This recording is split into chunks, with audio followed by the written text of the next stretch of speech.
Good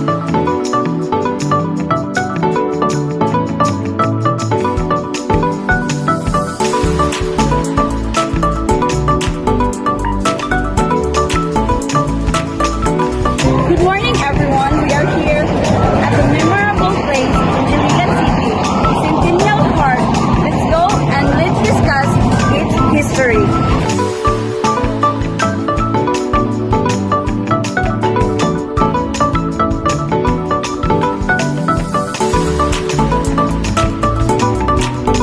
So ngayon, nandito po ako sa Centennial Park kung saan magagakuha ng estatwa ni Jose Rizal, ang ating pabansang bayani ng Pilipinas.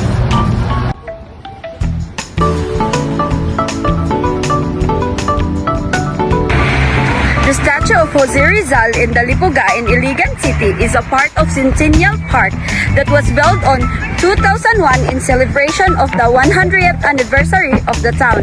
The statue is symbol of its rich history and culture of Iligan City.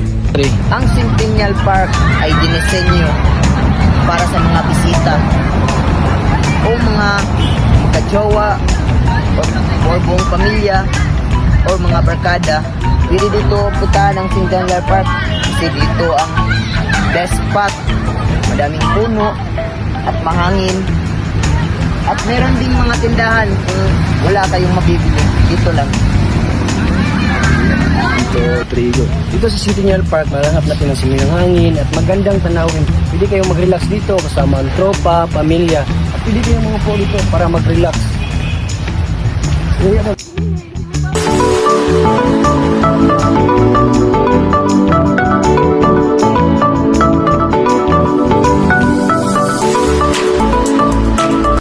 So ano pang hinihintay nyo guys? Bisita na sa Centennial Park located in the Lipoga, Iligan